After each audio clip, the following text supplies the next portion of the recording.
green light, go, go, go. Green light, go, go, go.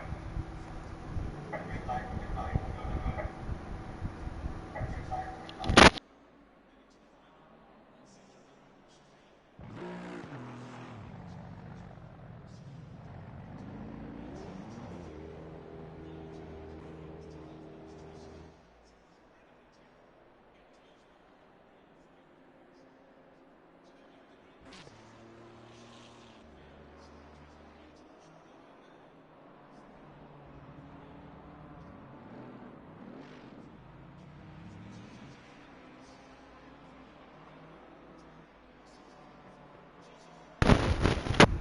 Good evening, everyone.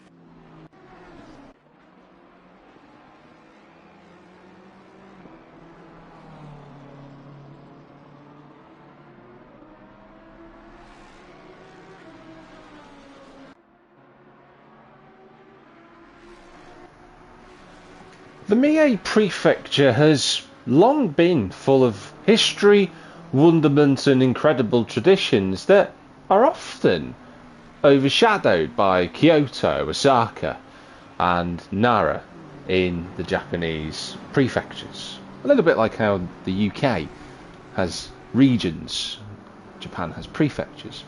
Its most sacred shrine, for example, that's been around for over 1,000 years, is reconstructed every 20 years just to make sure it's preserved. And genuinely, ninjas really did operate in the prefecture many centuries ago.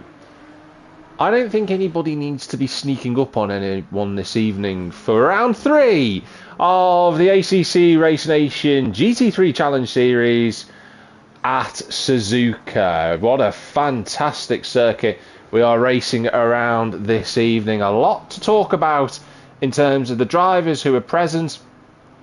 The track itself, of course, being around for over 60 years now. 3.6 miles for the drivers to navigate, and one of the classic circuits, I feel. It's typically favoured by the drivers. It is more of a challenge compared to the more modern race circuits that we see, but everything that you can think of is pretty much raced at Suzuka. F1, obviously, the Endurance World Championship, if you don't know what that is, that's the Suzuka 8 Hours, that's on effectively 2 wheels. Intercontinental GT Challenge, Super GT, GT World Challenge, the touring cars have been here, NASCAR has been here as well in the 90s. It's got a lot of racing pedigree, and so do our drivers, and I'm really keen to see how they get on around this great circuit. And good evening to Jacob, hope you're doing okay, buddy.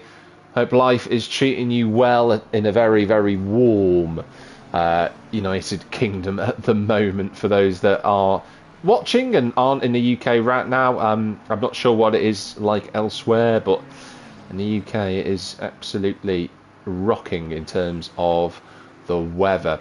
Now I'm just going to go through the drivers who we've got in for tonight. We've got a stacked field, actually. If we scroll down, we've got 25 drivers in the action for tonight, so that's going to be exciting to see how they get on. But we'll go through them just whilst we're here. So Roland Jordan is back tonight. Jacob Byford-Rue as well in the 007 Aston Martin, although legally speaking you can't say that. Jacob Byford-Rue, as I've already mentioned, because Will Fielding has just put a lap time in, as has Dan Hatton. Zolt Barabas, the championship leader, he is currently just approaching Spoon Corner. At the minute is the Hungarian. We'll see how the Nissan gets on around here. Gerwald Ursinus, Daniel Takacs, a debutant for this evening, I believe, in the form of Darren Bell in the number 64. First time we've seen him in ACC Race Nation. He's racing in the McLaren, the number 64. I don't know if it's anything to do with Zoo Lane, but he has gone 4th fastest provisionally at the minute. So we'll see how his performance changes through the evening. Laszlo Mihai is back as well. So another of the Hungarian set of drivers. Mihai, excuse me, missed last week, but he's back tonight in the AMR V8.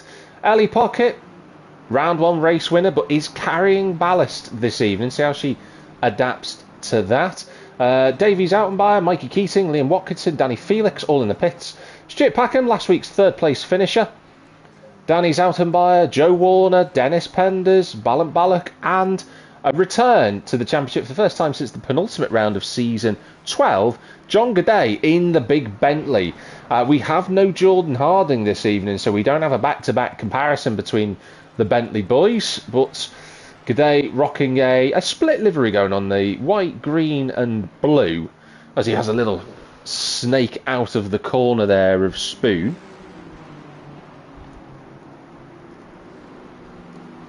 I'm just looking at his colours at the minute, and I'm thinking, is he representing the country of Sierra Leone? Because they have a white, green and blue flag, not quite as fluorescent as the green, but it could potentially be Sierra Leone. You never know. We'll have to ask him later on. Ellie Pocket's gone 3rd. Howard Dunn, we didn't mention him, he's in 4th. Rover Rakatamanga is back, and look at the livery he's running tonight in the Mercedes, the number 14. Be curious to see how he navigates this circuit, the Frenchman. Stuart Packham in 3rd place. Dennis Penders in the 103 Mustang. He's had a bit of bad run of form, has Dennis. I think both races he's been caught up in some form of incident. He got 10th last week, but I think that was impeded as well. And I think the other element to mention is that the drivers will be delighted with the conditions today. It did look as if the race was going to be held in wet weather conditions, but the rain abated and we've got a dry circuit. So let's get out there, see if we can find a driver who we can ride on board with. Tell you what, let's go with the only Nissan in the field. We've got Davey then coming towards turn 1 to start a flying lap here. Progressive braking zone, this one. The drivers have to just slow the car down gradually through the corners, try and have a later apex, which the Nissan driver manages to do.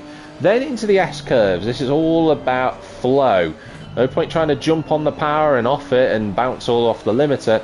It's just about keeping that steady flow, but Barabas running a lot of understeer looking to be in that car at the minute as the Nissan goes through turn 5 and off the road he goes, and that's a lap abandoned. So let's go with Byford Rue then. So he's just done a lap time, but we'll see how he does. He's on the controller, see how he navigates the first couple of corners. I think this will be a challenging track for Byford, but that's a nice first corner, that, from the Aston Martin. He's got turn 3 now to navigate through, and then into turn 4 he's going to run wide. He's just about collected it on the dash cam. Not going to be catching any criminals speeding, but we are going to be seeing how much speed the AMR has got. Through Spoon Curve we go. He's going to run just over the grass. He might have just invalidated his lap time. So there's 2 drivers we've tried now. We've not set us a lap time. Mikey then, come on Mikey. 3rd time of asking. The number 113. He's just gone across the start finish line, and Mikey will go into turn 1. On the wheel, he's had some new changes updated to the wheel settings in that car. Jordan Harding has given him a good amount of support. Mikey now goes into the left-hander at 3, then 4. Tidy so far. Doesn't necessarily matter so much about the pure race pace. It's all about pure qualifying pace, I should say. Through the left-hander, nice and progressive from Mikey through Spoon. We're going to go through past Dunlop and then into Degner Curve. He's going to miss the apexes, Mikey, there, and he's just about kept it on the circuit. Down into the second Degner at turn 9, a little kick of oversteer, but he gathers that all up together. Into turn 10 and 11, it's a bit of a blind braking point. Mikey taking the Formula 1 braking area there. The AMR is not going to stop as quickly as he would have liked, but he's still on the racetrack and he's still about to set, as it stands, a valid lap time. Half of the session still to go. Through turn 12, completely flat in these cars, and then into Spoon. Down through the gears we go once again. into the left-hander. Mikey taking a tighter line. It's going to compromise him a little bit on the exit of turn 14, as you can see. But again, it's all about just getting a feel for the track, getting a feel for the tyres underneath you. It is his first lap since coming out of the pit, so tyre pressures aren't in the right place. A couple of down gears in the 130R corner, and he's just got to navigate the final chicane here at the Casio. Like he drops down to second gear, preferring to use that instead of first. It's going to be a clean lap for Mike. Out of the final corner, he should get a time on the board. What's this going to be from the Aston Martin? It's a 2 minute 5.4 from Mikey. So that's a lap time good enough for a spot inside the top 20 as it stands. Will Fielding still has the lead as he runs wide coming out of 130R. Now, Will Fielding is one to watch. We've talked about Will a lot over the seasons, but he has not raced so far in season 15. We haven't had the chance to see him, but he was electric last season, finished level with the same amount of wins as Dan Hatton, who lost that championship by 1 point. But missed quite a lot of races, did Will, and that's what cost him in the championship fight in the end. But Will is a very quick driver. I think he was a little bit unsettled by Roland Jordan's car there, but he gathered it all together. And Ellie Pocket's going to have a challenge to her hands here. I think these two will have a good fight. Dan Hatton's right there as well. And Dan, of course, another championship contender. Didn't see him last week at round 2. Back this evening. He didn't have the best first race, but he doesn't have any ballast to worry about in the Mustang. So Dan will be firing the white and pink 55 around the circuit as aggressively as he can. Stuart Packham's carrying a little bit of ballast in that Lamborghini. I think he's the only Lamborghini in the entire field, actually, is Stuart this evening. But he will be excuse me, carrying 20 kilos of ballast. Roland Jordan had a good finish last week in 7th place, where we were racing at Indianapolis. Zolt Barabas, he's going to be carrying 40 kilos after his race win. And the other driver who finished in the top 3, Jordan Harden, is not racing tonight, so he won't be carrying any ballast. But Ellie Pocket will be. And there's a rule of the championship, effectively, where if you win a race and then miss the next round, you can't then just reappear without the ballast. You still have to carry that. So Ellie has got 40 kilos added to that McLaren. That's gonna impact the car here, I think, today. Certainly will affect tyre wear. But only 4 drivers within a second of pole position. Roland Jordan's done a good lap, but he's the first of the drivers outside of a second. Zolt Barabas in 6th place. Jeffrey Van Buren a little bit further back in the Ferrari in 7th, but again, I don't think Jeffrey will mind that too much. He's had a much more consistent start that we'd expect from him this season as Jeffrey. I believe he's 3rd in the drivers' standings, actually, after his 2 race finishes so far. He had a 6th place and a 4th place last week, so, and he was in contention for the podium, but it just sort of fell away from him in the end after his great qualifying lap that he did. Ursinus there in 8th place. Panda's getting out of Ellie Pocket's way for 9th. Laszlo Mihai inside the top 10. Howard Dunn running in 11th position. Nick Lamming in 12th. Rover Rakatamanga in 13th. Daniel Takacs. I quite like that livery that Takacs has done. I think him and Ursinus, or is it I think it's Roland Jordan actually, are running a similar livery, it looks like. I quite like the way that they've done that. It looks quite neat, to be fair.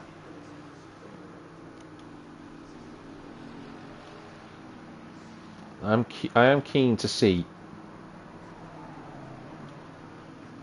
how everyone will get on, because this is, as I said before, this is an old school circuit. It's not one for the faint-hearted, and there will be some issues throughout the course of this race. Danny Zattenbeyer's in 16th in the inverted Bumblebee AMR V8. Again, not sure about this track and the Aston Martin. I don't particularly recall how strong this car is around Suzuka. But there's still plenty of time to go, so I'm not particularly concerned for Zoutenbayer. He's done a reasonable lap time, to be fair. Darren Bell back in the pits in the McLaren, and Jacob Byford are in 18th place at the front of the quartet, well, the quintet actually, I think now, because you got Byford, then it's Mikey who's done a decent lap there. Has Mikey? He's in 19th place. He's gone a bit quicker than earlier. Matt Phillips is 20th in the McLaren. What I'm going to be fighting with today, everybody, is the camera angles off board. What that typically means is that when we come out of the hairpin, we don't actually see the car moving, it's the car behind. So that's something I'll have to keep my wits about me with. Joe Warner's in 21st, Ballant Ballack is 22nd. We're still waiting to see Davey Zoutenbayer get a lap time in the Nissan. Liam Watkinson coming out of the pits in his Mustang, he's yet to set a lap so far. And then Danny Felix, another driver yet to set a lap. He had a bit of a rough race as well last week, did Danny. We do have a car though that sneaked inside a second in qualifying of the pole sitter, and that is Zolt Barabas, now the championship leader after his first race win in the championship last week.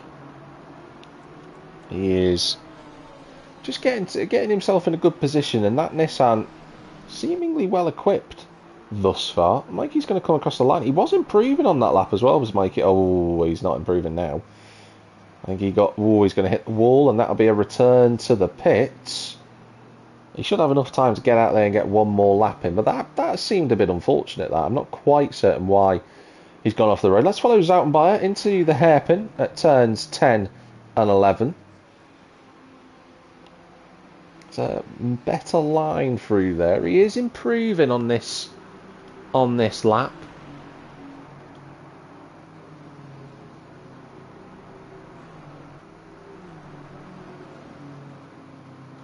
Into Spoon Curve we go. At 13 and 14. This is looking like a big improvement for Zoutenbayer. Couldn't come at a better time. He just needs to, if he can find another quarter of a second in these last few corners, it'll give him a real big boost up the qualifying table. Just coming up to 2 minutes to go now. Down through the gears we go with the 101. He's got the car stopped really nicely. That was really excellently done. He's found that quarter of a second I talked about. He's going to improve by at least 1.1 seconds as he comes towards the start finish line. Where does Zoutenbayer go? Up to 7th. That's much more like it from the former champ. That is a lap time to be proud of. 2 minute 1.7 puts him right in the mix. That's where you'd expect Zoutenbayer to be.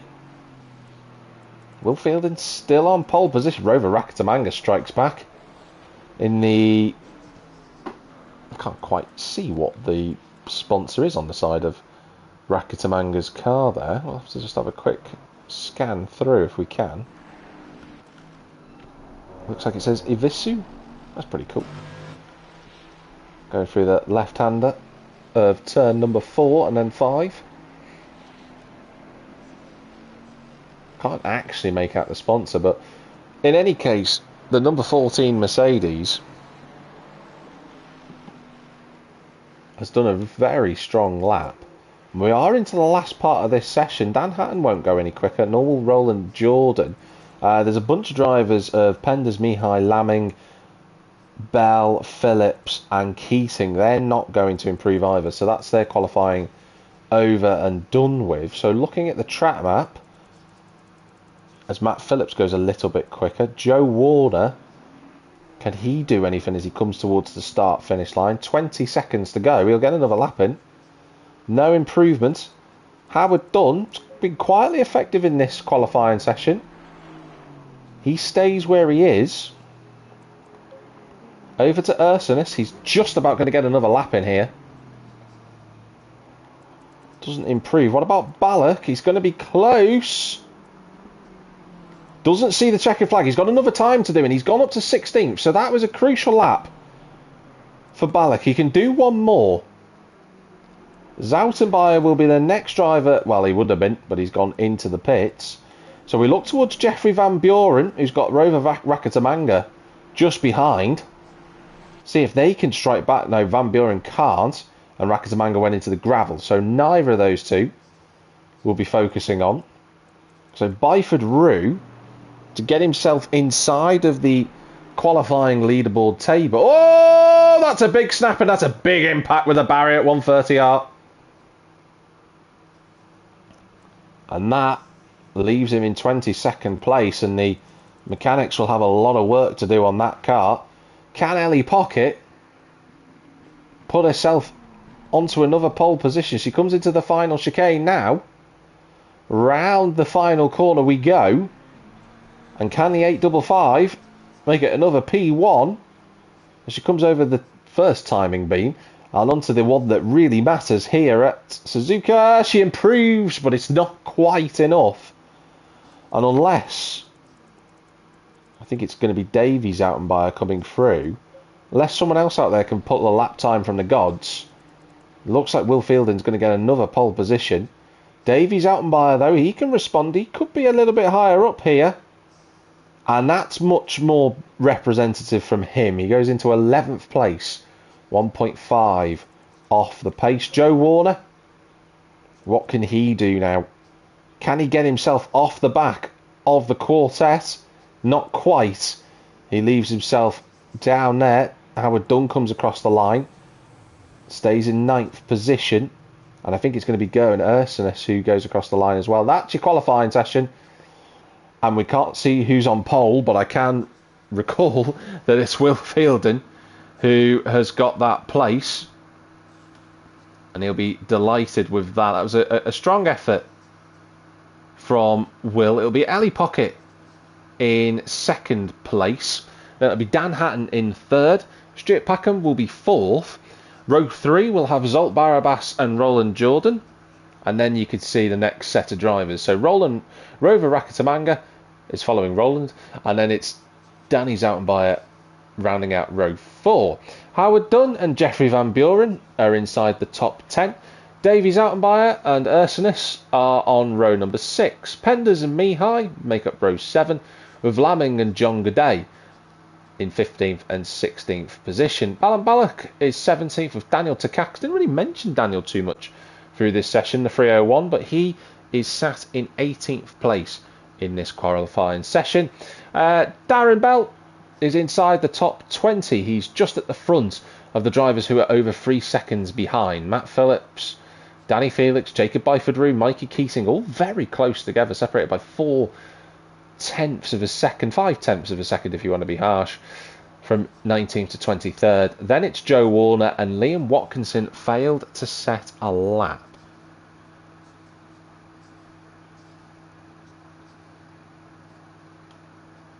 Well, that was a good qualifying session. Hello to everyone who's in the comments area. Quite a few of you have made comments. I just want to catch up with what you're saying. Good evening to Jick. He hates this track. Fantastic.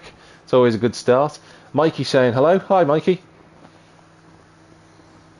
Jacob saying, yeah, we saw that, Jacob. We saw the lap where you went off at 130R. That was a shame, as it was looking positive during the course of that. Thanks to whoever's just subscribed, by the way. I've just noticed that. Really appreciate it, whoever it was. That's really nice.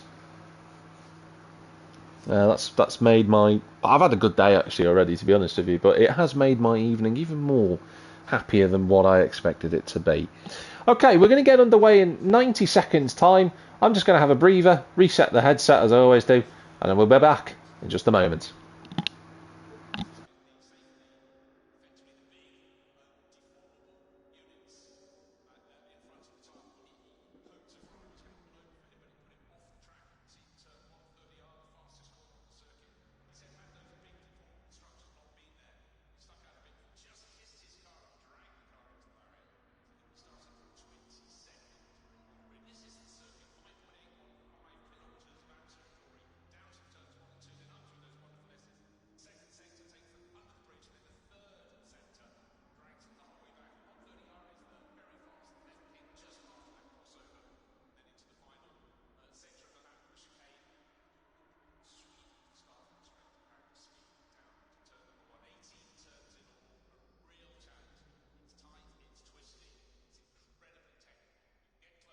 30 seconds.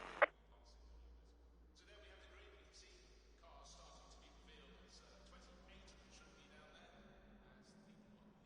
As the 20 seconds. one alongside cars. 22 GT3 cars. Front part of the green, and then we have the 6 cars. Mikey saying he's not looking forward to this one. He hates Suzuka. A lot of people not liking Suzuka, which I find to be a surprise. I think it's a fabulous circuit, but maybe that's just me. I am a Japanophile, which is someone who loves Japan, so maybe there is a little bit of bias there, to be fair. But Will Fielding gets us underway for the formation lap.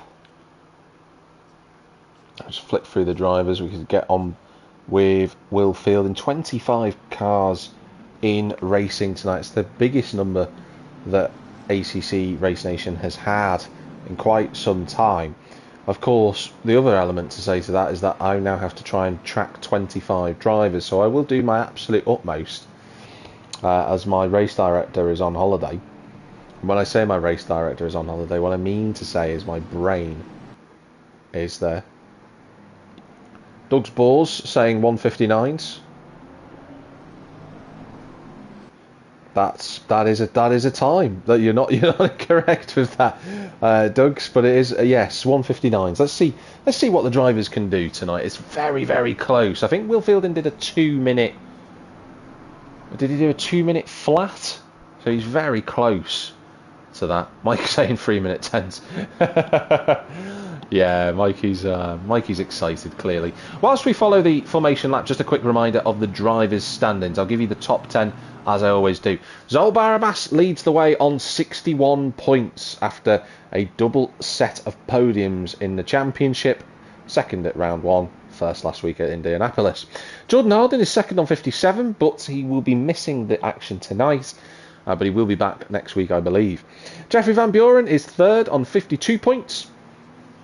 And it's the Zoutenbayers, Danny and Davey, both on 49 points. Danny in front, thanks to his 5th place finish at round 1 in Mazzano. So Danny at 12 points back from the championship leader so far.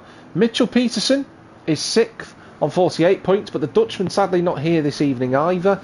He will be back in the next week's action. Roland Jordan is 7th on 42 points. Nick Lamming is 8th on 41. Howard Dunn is 9th on 37. And Steve Hall, the other driver in the top 10 who's not racing tonight, he is also on 37 points alongside Howard Dunn. Steve has been out and about, but he is back today, just a bit too late for the racing, unfortunately. Just outside, in fact, level on points with Howard Dunn and Steve Hall. I should also add here, Dennis Penders is on 37 too. Ellie Pocket, for those that are wondering, she's 14th. She's on 32 points, thanks to a race win at Mazzano. She didn't race last week, so that's why she's in 14th. Stuart Packham is 16th, thanks to his podium last week at Indianapolis. He's on 28 points, and everyone else after him hasn't scored a podium. But Balak finished 4th in his first race, and he's a little bit higher up this time. He's the other notable driver who scored some good points in his debut.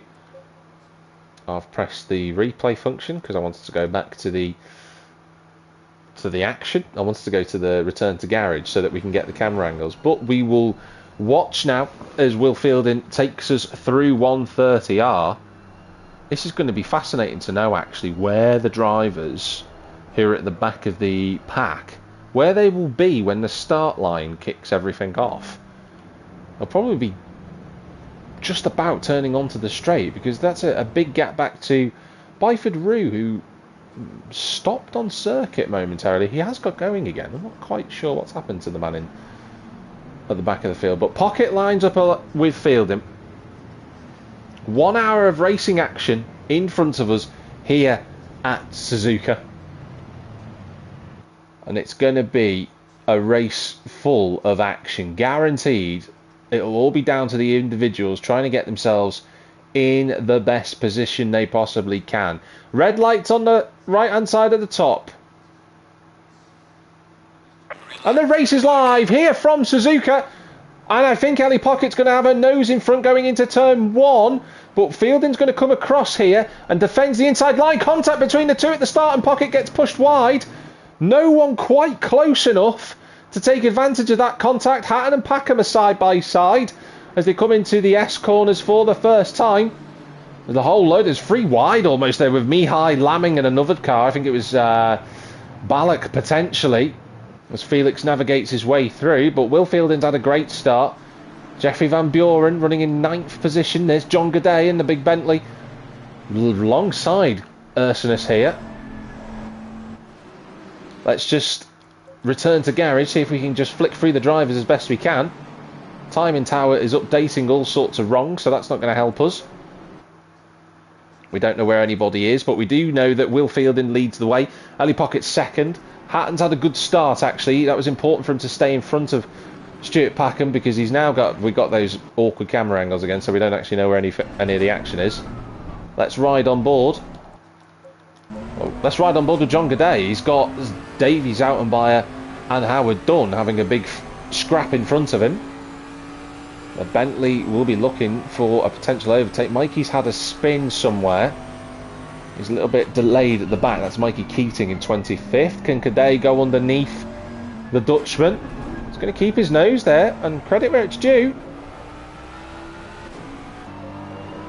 Zoutenbayer gave him the space. We ride on board with Ursinus, and through he goes. Good move that from Gaudet. He'll be pleased with that one. That's a nice overtake to make. What about Packham? Oh, Zalbarabas, I think, was going past him there. And the Nissan moves up to 4th. Oh, Roland Jordan's gone for a very late dive. And Packham gets caught out. It's been a horrible lap for Packham. The first tour of the circuit just hasn't gone the way he would have wanted it to have done. And here comes John Gaudet. He's going to try and make up another spot. I don't think there's going to be much that Dunn can do. Gaudet's on the inside. We've got a yellow flag. That's for Byford Route. Dunn's outbraked himself.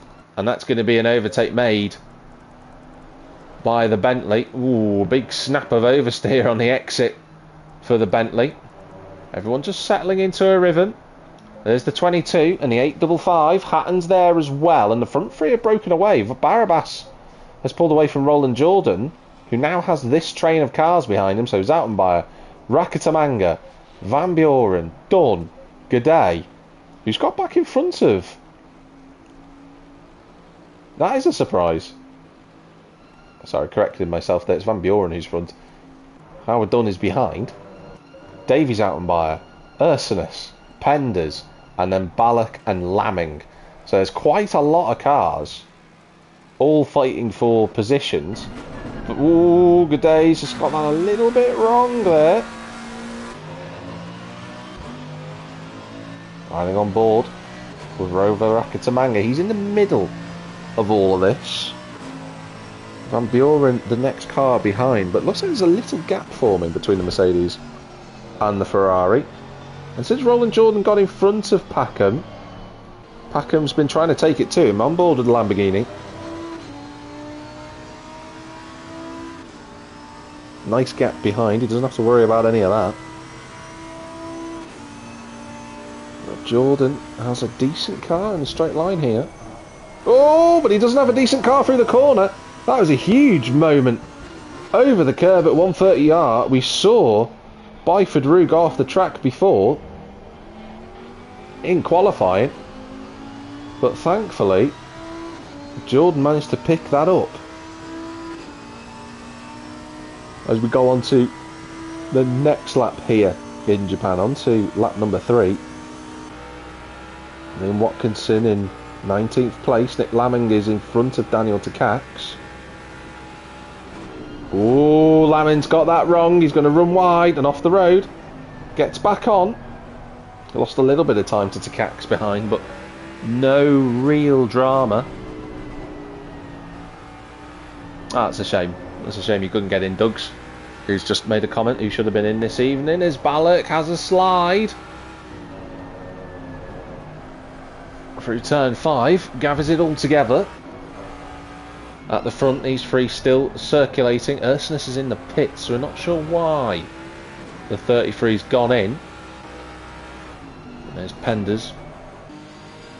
So a couple of gaps just starting to appear a touch. Davy Zaltenbayer looking to go through on Van Buren, who looks like he's sinking a little bit. They leave each other racing room, but Zaltenbayer's going to try and go around the outside.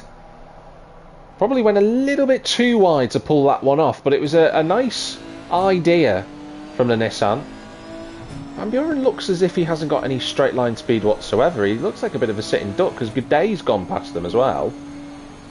And I think Zaltenbayer is going to go through here at Spoon Corner. Well, he would have done. Had a mid-corner oversteer over the curb, and Howard Dunn sniffs an opportunity. Now, are we going to get 3 wide potentially here down the straight? Van Buren is going to go through on the outside line of Dunn, but Dunn's striking back here, and Zaltenbayer doesn't really know which way to go, but the Ferrari just doesn't seem to have any straight line speed.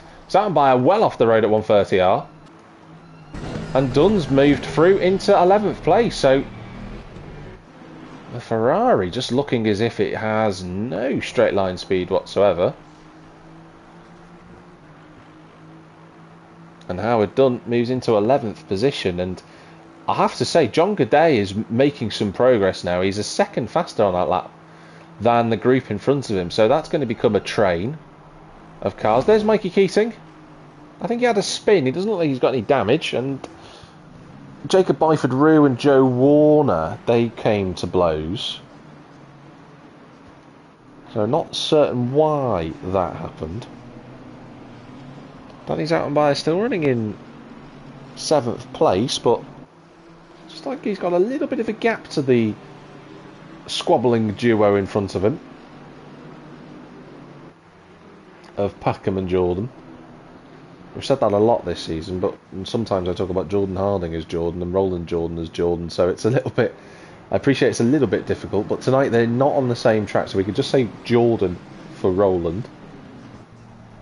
I said he was falling away, but the squabbling duo are probably, if they keep fighting, will keep all of these groups together, because you can see now, if we look in the rear view camera, you can see now that Rover Rakitamanga is coming under increased scrutiny. There's Fielding, Pocket and Hatton still together. The gap hasn't really changed much over the course of this race. Ballack under pressure from Lamming, who's under pressure from Jeffrey Van Buren, who we're on board with. This is Goodey. He's going to go for it at 130R. He's going to be on the outside line. Smart racecraft, that. Really smart. And the Bentley moves into 8th place. Can he get it stopped? He's going to run a little bit deep. And Rakitamanga can't respond to that. The fans in Sierra Leone will be cheering on Goodey, because that car is making some moves. He has been incredibly impressive so far. And is that Ursinus? Yeah, that was Ursinus in the background, just moving out of the way for lap traffic.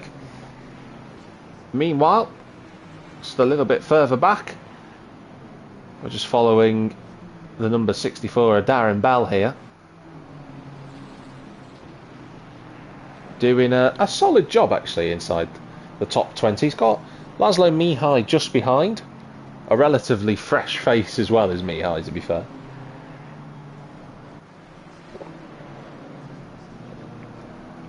Bell doing a solid job, and it's just important for him to... Oh, wow! Nick Lamming and Dennis Penders were off the road. Now I wonder if there's been a little bit of contact there.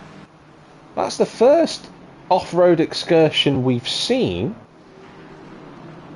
And they were together on circuit, the two Mustangs, so I just wonder if they've had a bit of an impact together. Whoa, is that Liam Watkinson in the background? Well, I don't know what line Liam was trying to take through Degner, but that certainly wasn't it. I wonder if he's just locked the rear axle and the car spat him off the road. This trio still together. Zaltenbayer has latched on, but Goodey is now the car to move. He's got a little bit of space. We're 10 minutes into the race. Now can Goodey go after these guys? Zolbar Abbas isn't a million miles away for 4th either in this action. And he is carrying a lot of ballast, so maybe the drivers will be able to come back to him later on. Have a look at the lap times. It's 2-minute 1 from Dan Hatton, 2-minute 1.4. Barabas does a 2-minute 1.8. Jordan does a 2:02. Same for Packham, safe for Zoutenbayer, and a 2:02 flat from Gaudet. So he's a little bit quicker at this point in the race. There's the Bentley. Jordan's gone deep at 2. Packham to the outside at 3, but that would have been a brave move, a courageous attempt at an overtake, I think would be the correct phrase. Oh, Liam Watkinson to the inside of Laszlo Mihai. That is a really nice move from Liam. Into the top 20. That's a nice overtake. And there's a bit of a queue of cars going on here because we talked about him before, but Bell in 15th place. He's now got Lamming, Phillips, Penders, Felix and Watkinson right with him.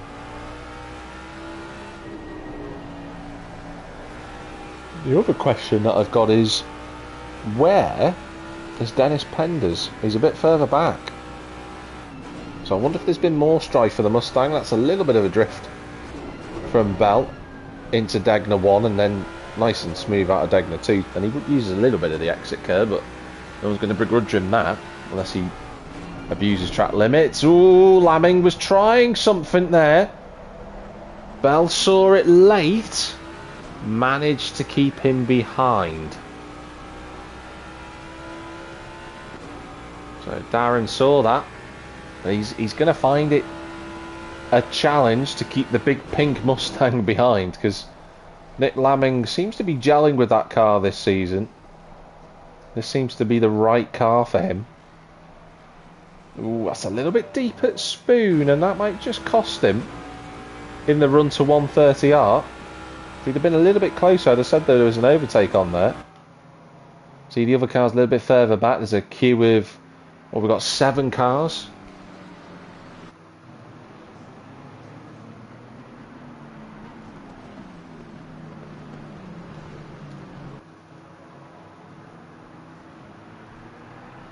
So effectively, if we've got 7 cars, we've got a septet. I think Lamming doesn't want to be involved in the septet anymore. He wants to go through. I think he's going to have the overspeed. It's all about bravery then into turn 1. Oh, unbelievably, well, Bell has somehow come off that worse. And he's facing the wrong way. That's just a great shame. I think that was a bit of a confusing one, to be honest. I think from my perspective it looked as if Lamming had the corner. Bell tried to fire one down the inside. I don't know if he was entitled to that room, but I am not on the stewards panel, so I'll let that come down to the stewards to determine that one. Well, it does mean that Matt Phillips is inside the top 20 in the McLaren, the Canadian. Will Fielding has made a bit of an impact on the race. He's managed to push himself a little bit further away from Ellie Pocket, not by much. And Hatton is there as well. So this is quite tense between these three in the opening quarter of the race. Barabas is on his own in 4th. Roland Jordan still has Stuart Packham right behind him. Is he going to have to go defensive? Packham looking at the inside at 130R, but no move coming at that point. And John Gaudet, I said before to watch out for John Gaudet. He's now there. So that Bentley seemingly just hooked up in the hands of the number 8. See if we can follow the big Bentley, if we can. Of course, the race direction is the best in the business. Oh, is Gaudet looking to the inside? Zoutenbayer jumped out of the way, to be honest. And that is another overtake for the Bentley Speed 8. He is running the number 8, so of course we can make that reference. Jordan Harding is the one who runs the Bentley Speed 16 in quotation marks.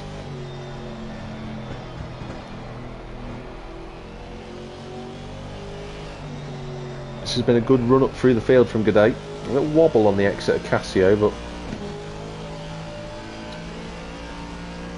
he'll have any issues with that. It was, apologies, it's out of Dunlop, not Casio. So now the race moves into a new phase, really. Where can John Gaudet go from here? It's a very late braking point for Zoutenbayer. Right on the tail end of the big spoiler on that Bentley, but then you can see the difference in straight line speed. That Bentley just moves away, it just eases away, and the MR is no slouch of a car either. As Roland Jordan coming under increasing pressure. Again on board with Stuart Packham. I'm impressed with what Roland has done so far to keep Stuart Packham behind. You know, this is a multiple ACC Race Nation champion, and he's able to fend him off at the moment. And Packham has been getting closer and closer and closer to the 973, but he just can't find even a hint of an overtake, and now he'll be worrying about the looming Bentley in the background. There it is. As you go past the quarter of the race mark, everyone apart from Danny Zoutenbayer in the 202s, but Danny did get overtaken then, which is why he's dropped a little bit. Watkinson is in front of Mihai, he's got up to 18th. Nick Lamming running now in 15th. He's pulled away from that group. He's got Dennis Penders following him, and Danny Felix has quietly moved into 17th. So, good solid race for Fix-It Felix Jr. Dan Hatton still shadowing the front two. I think an undercut can change these three positions, though. It depends who wants to be brave enough to take that decision on. I think tactically they'll start thinking about that now in the next couple of laps. And Penders is there in 16th. Barabas still in 4th. And there he is coming around the hairpin as we watched all the other cars fire their way through turn 10 and 11. It's another strong result as it stands for the Hungarian. Zoutenbayer inside the top 10 has had Howard done with him for most of the race. Byford Roux circulating in 23rd. I know that Ursinus is still circulating, but he's a lap down. Let's have a look at what happened to Ursinus then. That's something we don't understand, why the 33 went into the pits.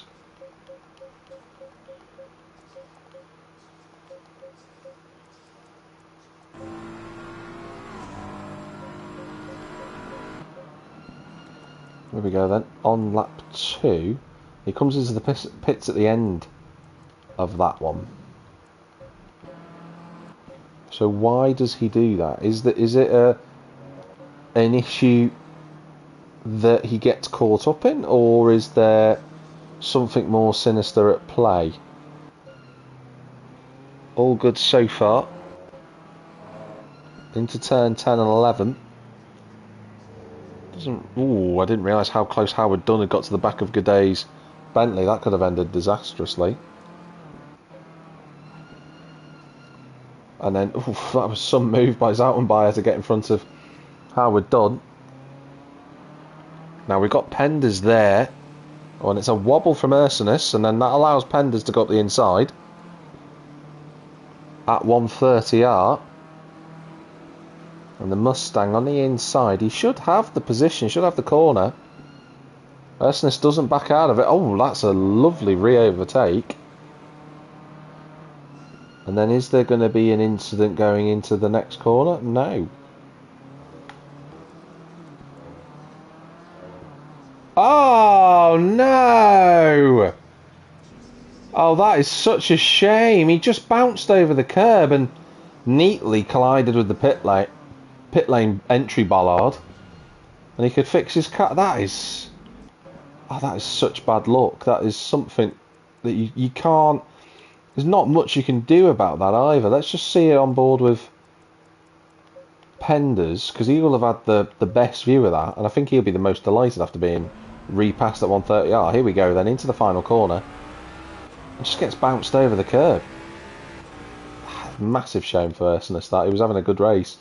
So that's why Ursinus is a lap down. But he has carried on. Still out of the front. Fielded leads. Pocket is very closely tied with Dan Hatton. This group are 10 seconds clear of Zolt Barabas, who's 4 seconds clear of Roland Jordan. John Gaudet down to the inside at turn 1. He likes that late move, does John. And he moves into 6th position. And you feel that the man driving that car will have Roland Jordan in his sights for this lap.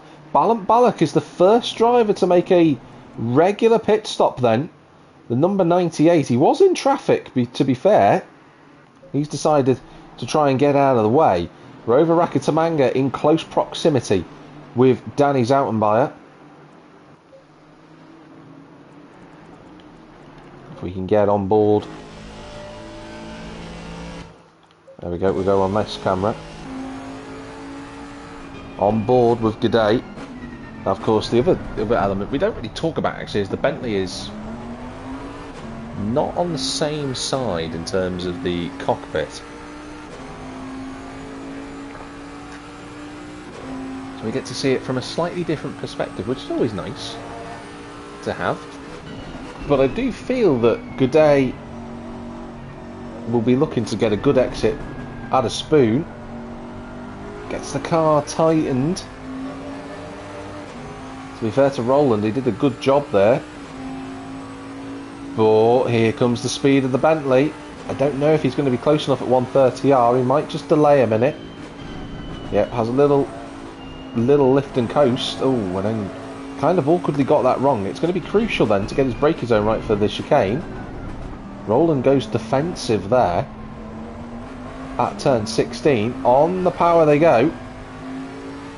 I don't think Gaudet is close enough towards turn 1. You see Roland moving slightly to the middle of the road, but that's more just to psychologically put the car behind on the breakers, and Gaudet nearly went off the breakers and into the runoff area, managed to gather it all together. And then into the next couple of corners, into the left and right, long sweeping off-camber corners and on-camber corners, you have to say. The undulation on this circuit is fabulous. The games that we race on in the 21st century don't really evidence how incredible the undulation is at this circuit. Oh, Ellie Pocket! She's not second anymore. She's gone off the road. And Dan Hatton's moved into second place. We'll have to have a look at that one in a few moments' time. Will that prompt a early pit stop, I wonder, from the McLaren? That might be a rare mistake from the two-time ACC Race Nation winner.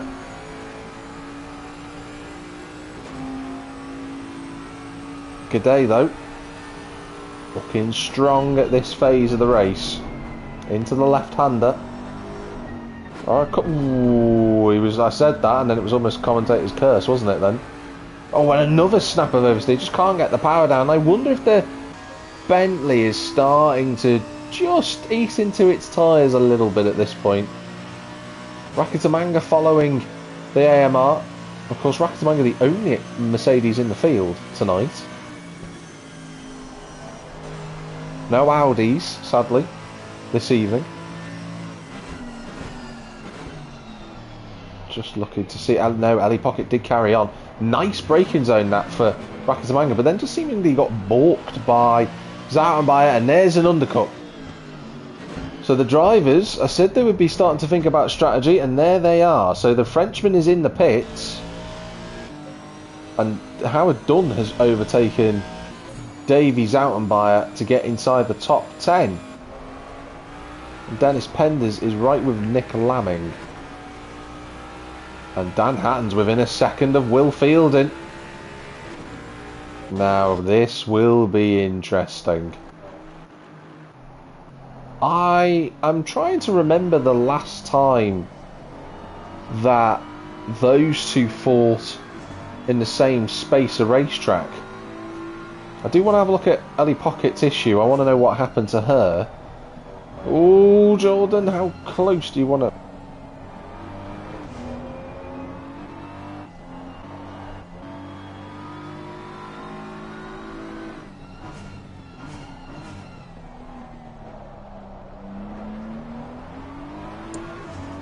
As is tradition, their headset doing what it does best. But Roland is under big pressure now. He's got a different type of challenge compared to Packham. He's got a visibly faster car in a straight line behind him. His car placement has been so far brilliant, but you just see the front splitter imprints there that Gaudet got so close. But this time Jordan's going to have to think about going defensive. He moves to the middle of the track. Where does Gaudet go? He has to move to the inside. Gaudet keeps the car there. That might be... I wonder if that might be classed as a couple of changes of direction. Dan Hatton's in the pits. So Dan Hatton was right with Will Fielding. Elects to do an early pit stop. Stuart Packham has also decided that he wants to do an undercut as well. Let's just get back to the garage. Let's have a look at this replay. I want to figure out what happened to Ellie Pocket.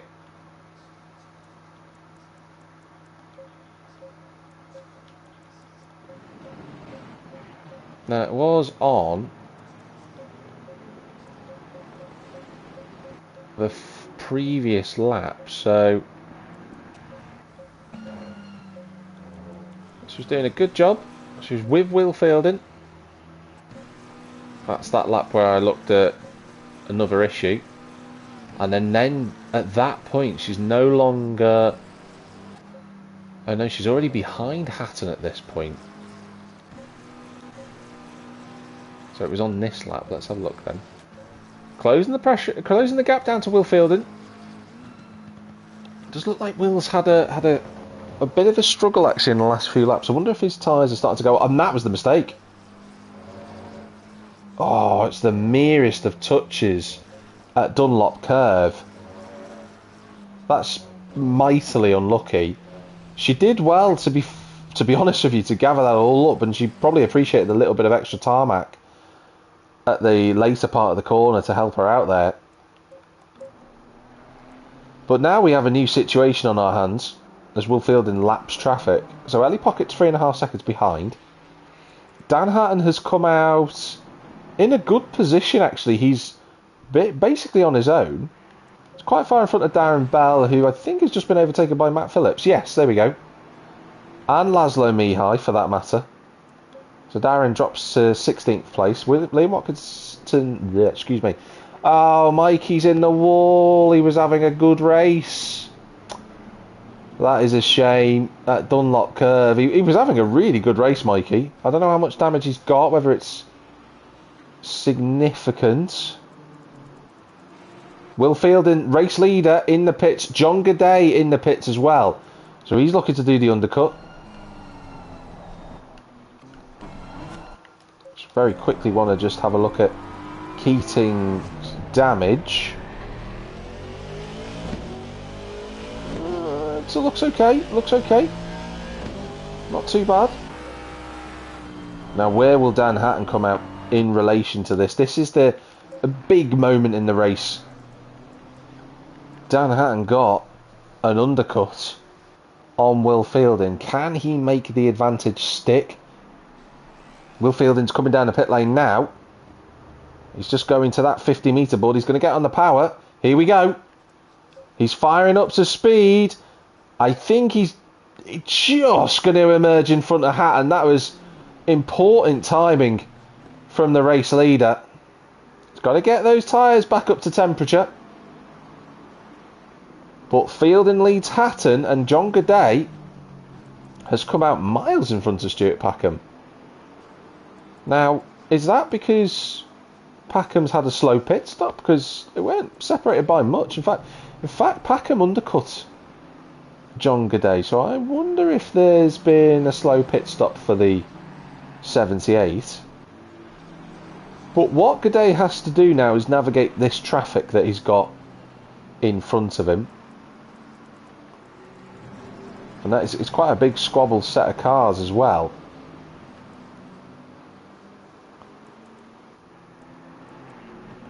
And that's not going to be easy because they're all fighting for position and they're not going to want to let Gaudet go through. And they have no right to have to do so either.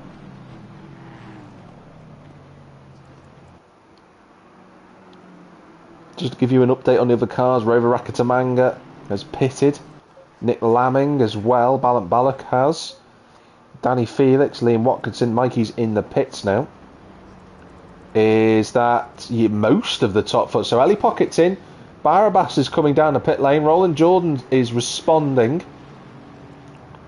And what we've got, we don't see this often. Ooh, as Danny's out and by it. You don't want to go that far off the road at the exit of turn number 2. We've got a Zoutenbayer, 1-2. The Zoutenbayer household will be going ballistic at this news. They'll be delighted. They'll have the party poppers out and everything. We've got a Zoutenbayer 1-2. We haven't seen that since Paul Ricard back in season 11. That's how long it's been since we saw these two running 1-2 together. What a lovely sight that is. Van Buren is third. Where is Ali Pocket in relation to the front runners? She's a little bit further back, but I don't think she'll be too disappointed with that. That was a decent stop, but Dan Hatton will be looking to apply the pressure to the back of Will Fielding. Roland Jordan has come out behind John Gaudet. That is an important note in this race. So John Gaudet now only has Darren Bell between himself and I think Zolt Barabas. I think that is full position. It's quite difficult because the timing tower is still updating itself. Or Dan Hatton can sniff a race win. He's in the right car to do it and Fielding's having to go defensive. See if we can get on board with the Mustang man.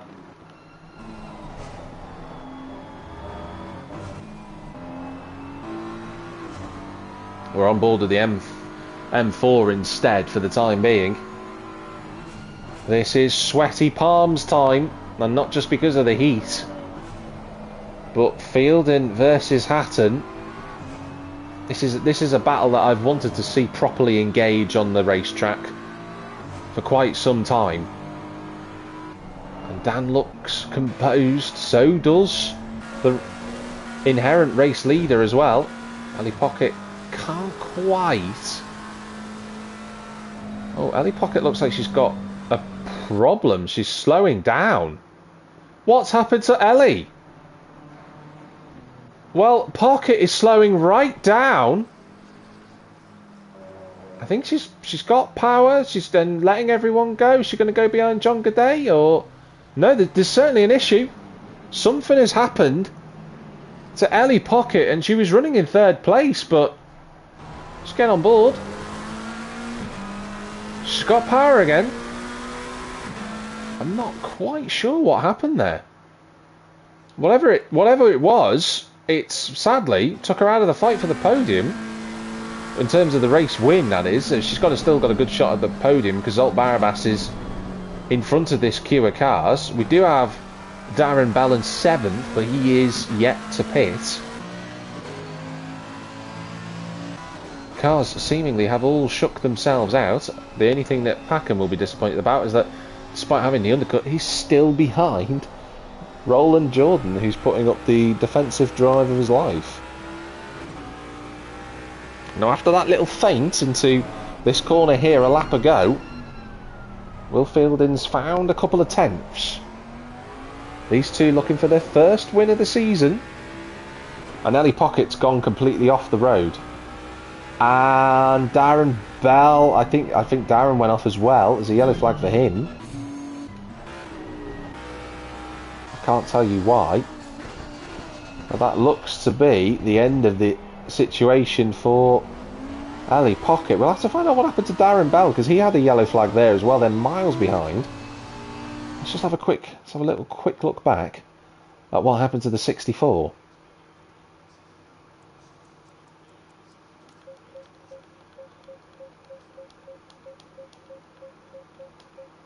This is always the case. It just takes quite a long time. There we go.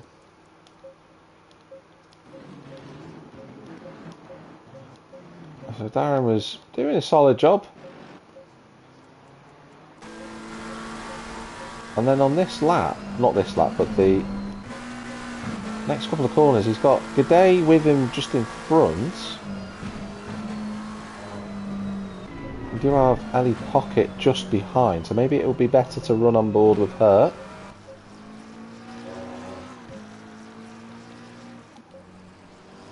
Into the first couple of corners.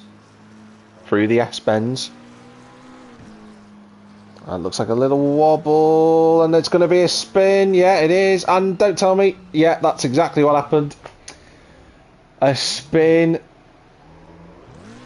Oh, and then there was a little bit more contact between the two as well. And Ellie Pocket was an innocent victim in that. And her race that was going so well has sadly fallen by the wayside. It was an unfortunate incident. They do occur sometimes. I don't think Pocket will be too impressed about what's happened. Bell is still circulating. He's still not pitted yet.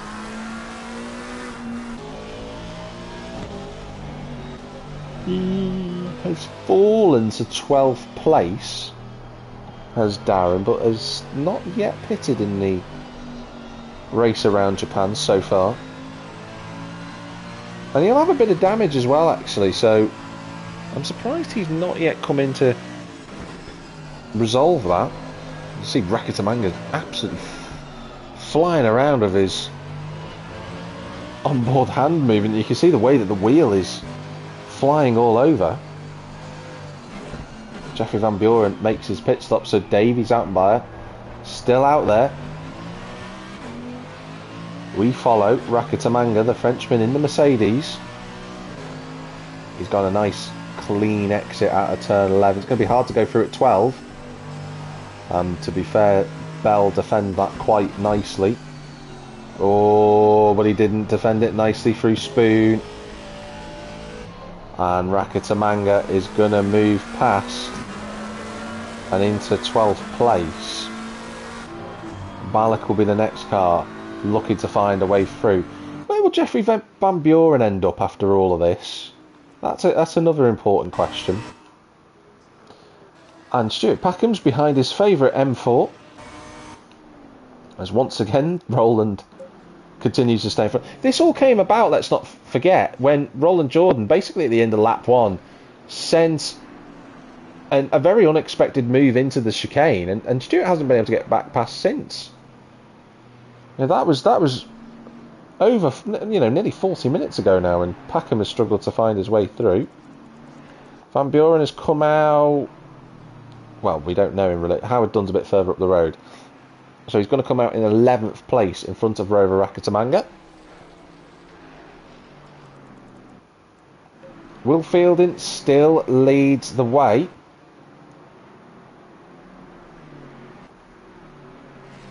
Dan Hatton is in second place.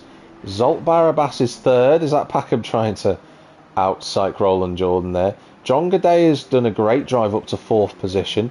Roland Jordan is still fending off Stuart Packham.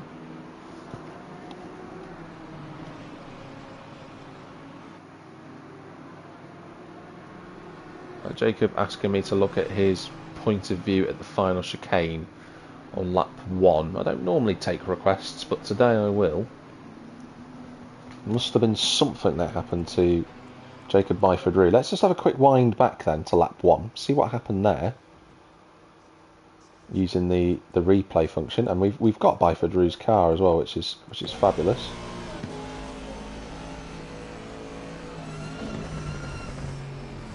Now, has something happened? Yeah, it will have happened already. Oh, okay, let's have a look. We need to get a better camera angle, I think, than that one, so we'll try and get for the external one. There we go.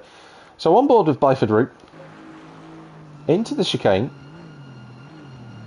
and he just gets absolutely planted by, I think that was Joe Warner, and that's why. Oh, and then Mikey taps him as well. Mikey said that he'd been yeeted off. I don't know how much of that is the case. I'm not saying it didn't happen, but Mikey was, we did talk about this, saying he was some way behind in the earlier laps. I do apologise for anyone who's watching this and has got epilepsy. So he's, and he did get hit off. So Liam Watkinson, and that's a significant impact for Mike. I mean, it could have been a lot worse for Mikey actually, but yeah, that explains. So there's a bit more of lap 1 shenanigans than what we'd expected or what we'd perceived it to be. Will Fielding still in the lead, Hatton still within a second of him. Zolt Barabas is third, and I think he's extended that gap to John Goudet. Davies out and by the only driver now left in the entire field who's yet to make a pit stop. As soon as I say that, he comes into pit lane. Couldn't have timed that more appropriately. So Will Fielding is still there in front of Hatton. Goudet is about 3 seconds back from Barabas. Jordan is about 3 seconds behind Goudet, and then Stuart Packham is about 3 minutes away from losing his mind trying to overtake this BMW. At what point does Packham decide he's just going to lunge down the inside? And the other thing that they probably will have to worry about is that Ellie Pocket is now catching him. Now that she's got a issue sorted out, whatever it was, she is going to be absolutely going for it. And I think she is catching him. Let's just have a look as she comes across the start-finish line. It was 7 seconds to Packham. It is now 6.7. But the element of concern for Pocket is that M4 is unshakable in the straights unless you've got a Bentley.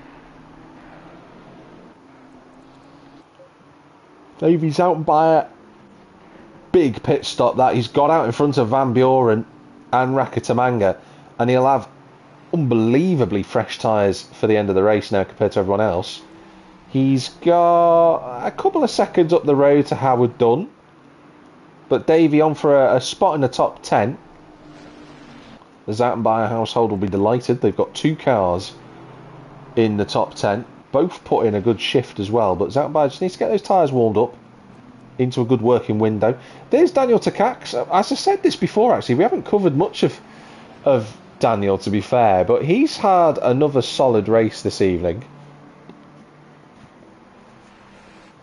I think that is one that he'll be pleased with, but he is in an M4 fight with Balant Balak. And the Hungarian in 14th place. He's taking up the average position that he's scored so far in the season. Balak's gone deep, got his line wrong, and Takacs goes through. Or does he? He had a bit of an interesting line out of turn 11, but he does cut the nose off the front of the M4 98 driver, and Takacs moves into 13th position. Meanwhile, in the Hungarian Defence Minister's car, I don't know what the military budget is, but they should have a chat with Roland, because despite the Italian stallion's best efforts, the car, not Stuart, is distinctly British. But what I will say is that he's not been able to find a way through. And Roland Jordan doing a fantastic drive. But, and I will say this, Ali Pocket was a second, 1.3 seconds quicker on that lap. There's 15 minutes to go. There's time for Ali Pocket to catch up here. And they're also catching John Goudet, who looked electric in this first part of the race, but second stint, maybe the tyres, the pressure's not in the right working range. Because corner by corner, he's being closed up by Jordan, who for the first time in this race might be thinking about attacking somebody rather than continuously having to defend. But, and I do notice patterns here when we go racing, Sometimes when a driver has been under such extreme pressure through the race, they go to attack somebody for the first time. They make a mistake and that driver behind goes through. Because it is a different mindset. Defending and attacking are very two different mindsets. They share the same operating window, but they are a bit like hot water and cold water, realistically. Not easy to discern. And G'day's gone deep at Spoon.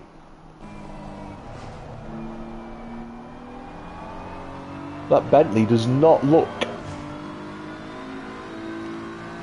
as if it's on rails anymore. Keep an eye on it.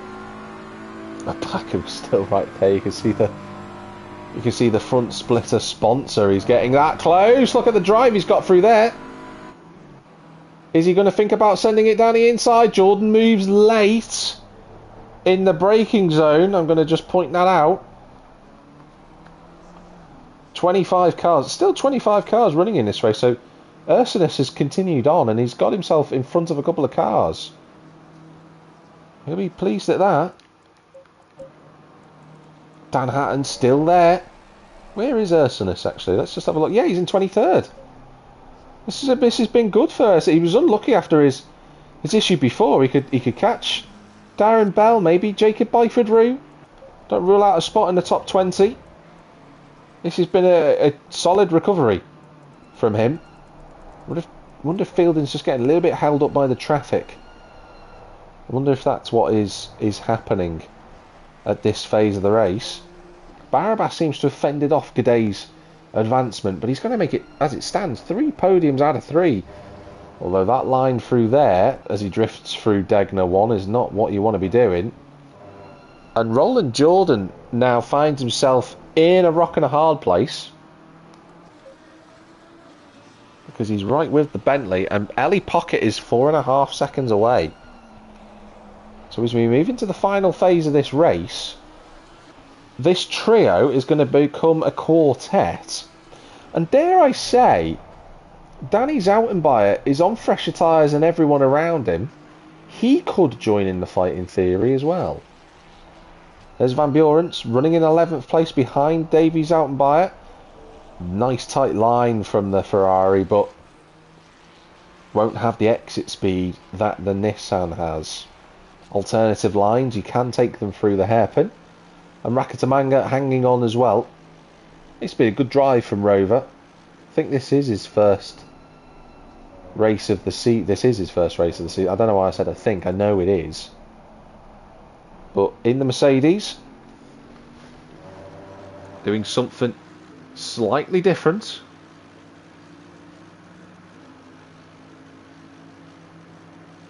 We're still waiting for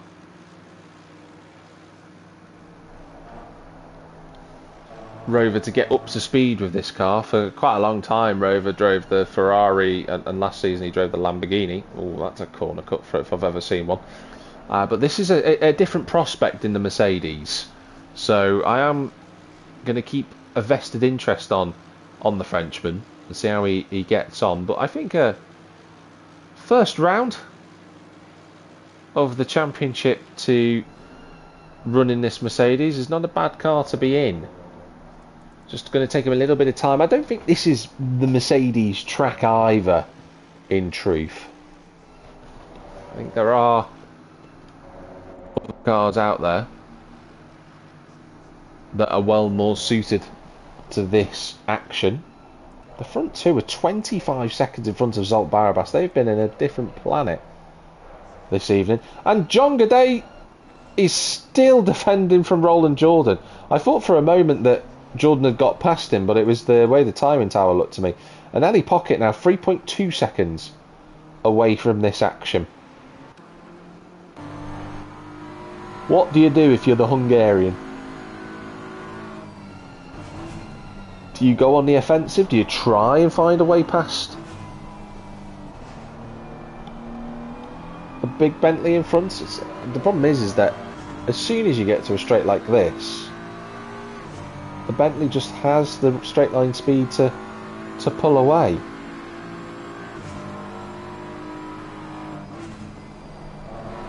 Clips over the curb at 130R. Down through the gears.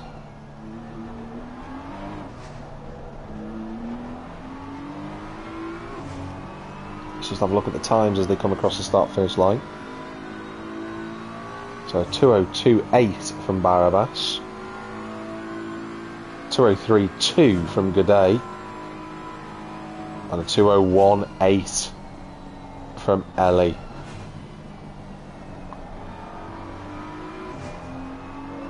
Now, either Goudet has got a problem, or he's holding everybody up. Now, I'm going to say that he's got a problem, because that's what I like to believe. But I'm going to leave that option out there and leave it in the air for people to decide what they believe to be true. Oh, we've got a retirement from the race, so we've lost somebody.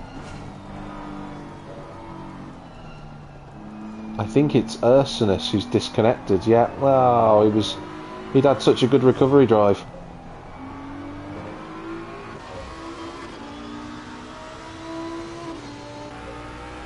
Nick Lamming with Ballant Ballock.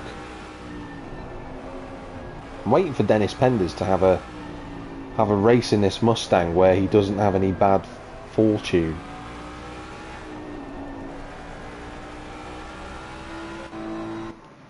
He's at the pace on a number of occasions this season, but just seemingly can't find a way through with his fortune. There is always someone every season who gets a heap of bad luck.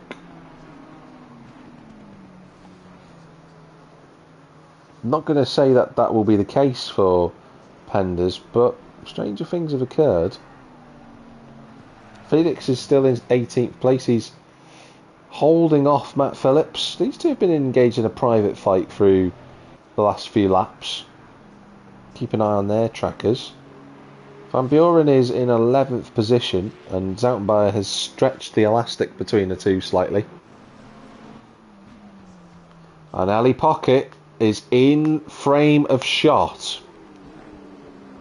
So this trio becomes a quartet now, as Packham still can't find a way through.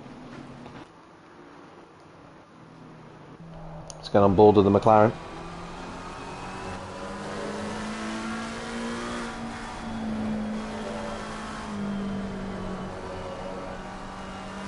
Through the S corners. You can see the Lamborghini kicking up the dust, and Packham knows his race strategy has basically been affected entirely by being stuck behind the 973. That might seem like I'm complaining about that, but I'm really not. I'm highlighting the brilliant defensive work that has been done by Roland Jordan. He did bounce over that Degner 1 curve though, he got away with it. But Packham will now be thinking about what to do. He's thrown the kitchen sink, his entire house at the BMW. He's very close to Goudet there, but you feel that every time you get onto a straight that the BMW just can't do much about it.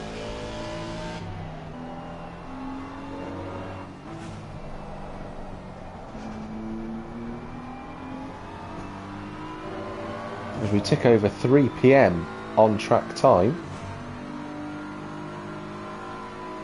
And now Roland Jordan has got 2 cars to try and subsequently defend from. Nice line from the BMW through there. Packham still hanging on to 6th place now that Pocket has joined the party.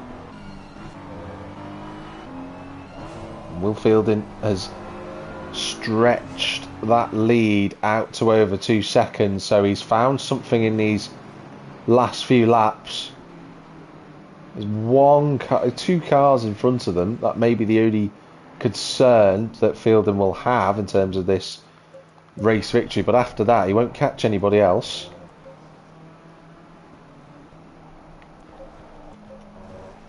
A little bit wide at turn 3 on Packham's car, maybe a bit of understeer coming into play there.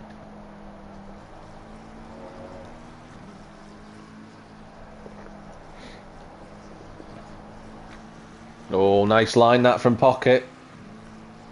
And Packham leaves the door slightly open, but you can't go 2x2 into Degner.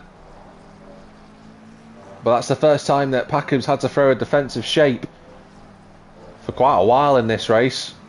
As Pocket slides over the AstroTurf. Less than 5 minutes to go here. Just go a little bit further back. Nick Lamming is in front of Balak, and Dennis Penders has gone through as well. And Matt Phillips still fighting along with Danny Felix, but as you can see, Will Fielding will be flashing the lights at them.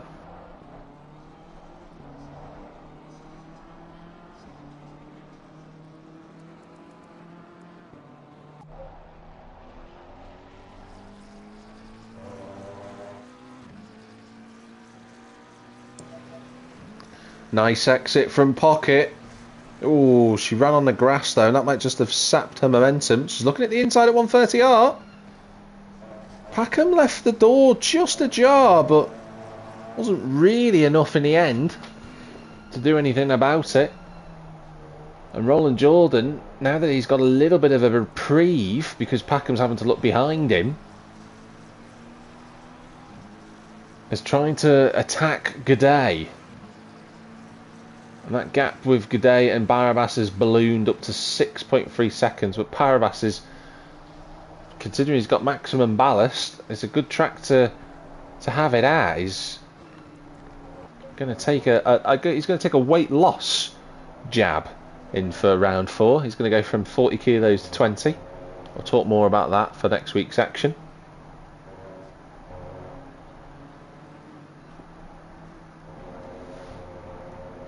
G'day still in the front of this quartet. Packham there, Pocket as well. Pocket seems really strong coming out of this left-hander. She just seems to get the car turned underneath Packham, but the problem is that she's always on the outside line. For Degner 1, she's going to try a cutback down the inside at Degner 2. Little slide from the pair of them. She's going to be on the outside line, no, for turn 11. She's going to be there for turn 10. Packham brakes a little bit later, and she's going to run a little bit deep. That was brilliant driving from the two. Really good close action, that. But Packham fends off Pocket once more. Looks like we're going to have 2 more laps. Yeah, maybe 1 more lap after this one. Potentially. We just see what Fielding does as he comes across the line, what the race director says.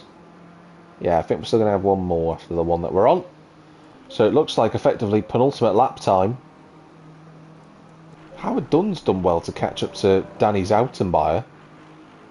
I don't know if he's going to run out of laps to get there. And Balak is right behind Dennis Penders. We're going to stick with these fights as best as we can. Jordan tries his utmost to get the car turned around. Whoa, snap of oversteer for G'day. Those tyres are starting to do what they did at the end of the last stint. Just being ripped up a bit. And Pocket has got past Packham.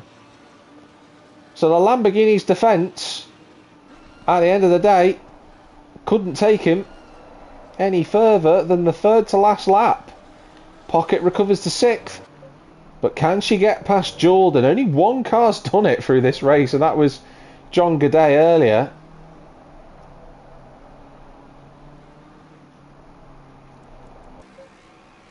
Dan Hatton and Will Fielding will fight another day, but that was a really good scrap.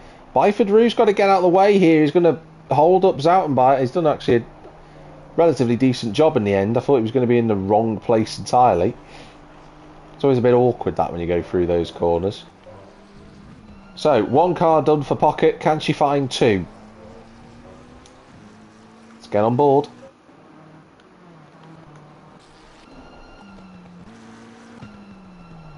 As Darren Bell moves out of the way for 2 cars.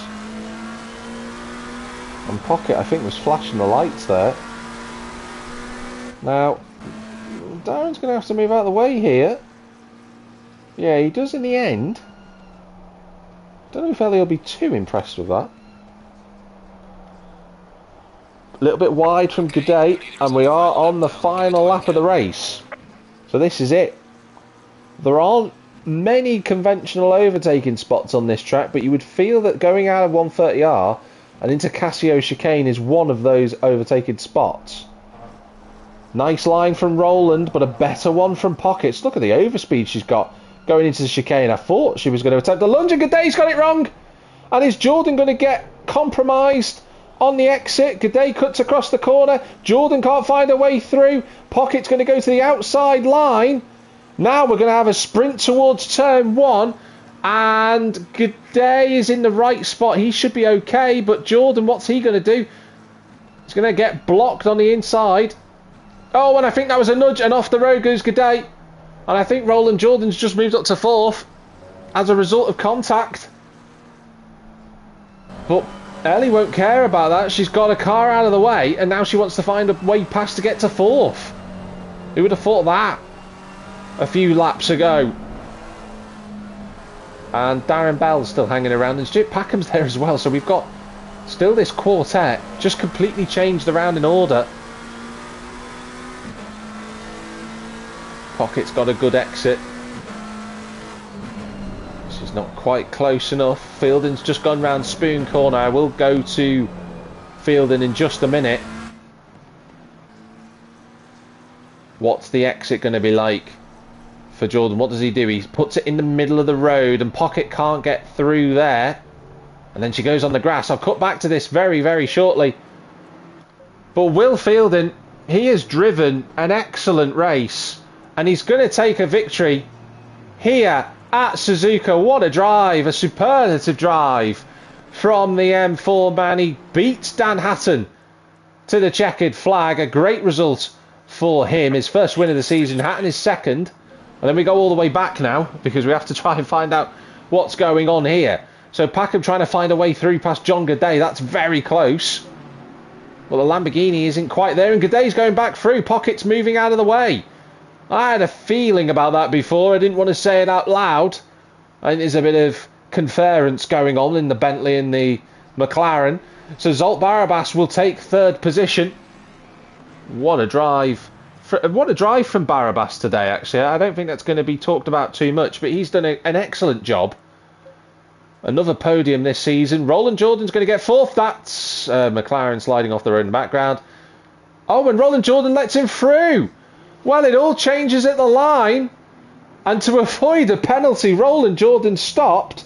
John Goudet gets 4th. Packham snatches 5th. Jordan 6th. Pocket 7th. Danny's out and by fends off Howard Dunn for 8th place and 9th for the 2 Aston Martins. Davies out and by with damage at the end in 10th place. Van Buren 11th. Rover Rakatabanga in 12th. Daniel Takacs will take 13th position, with Nick Lamming in 14th. Dennis Penders will finish in 15th place. Willie, he's very close with Ballant Ballock. We'll have to have a look. Here they go towards the start-finish line. I think it's going to be Penders, and it will be.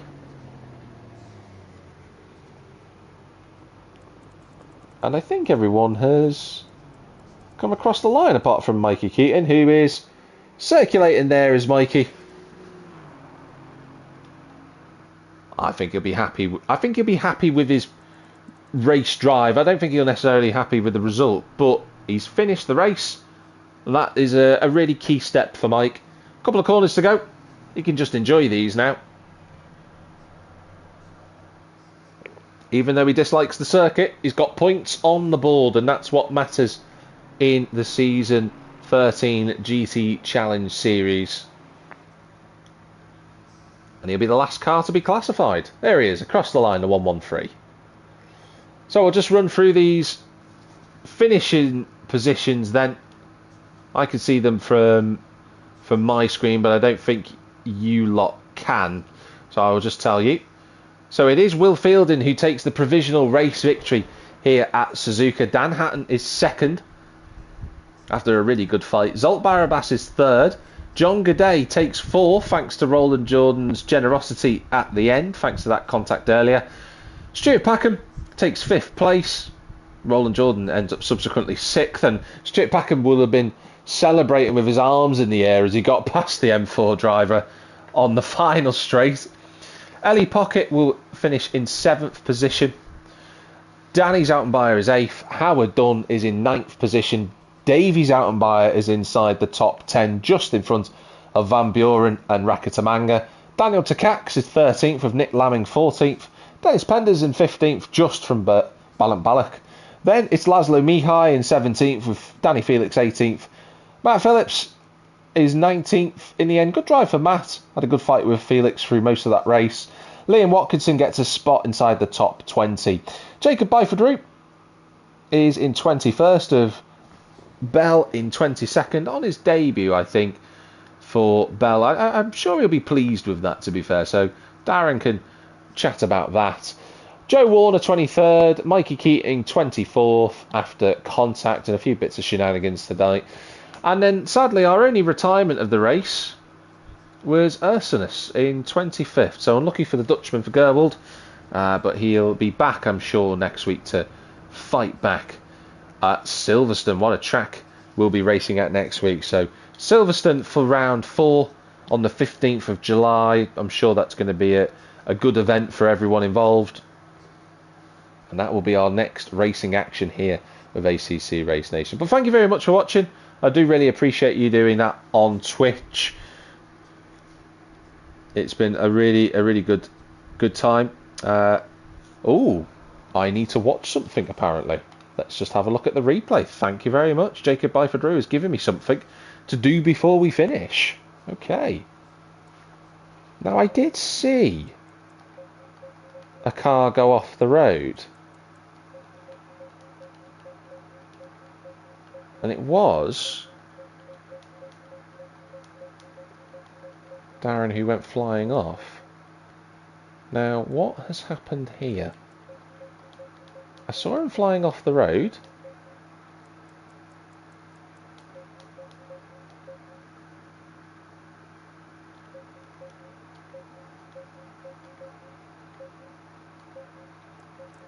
Oh, Green light. Go, go, go. and we'll never see it, I don't think.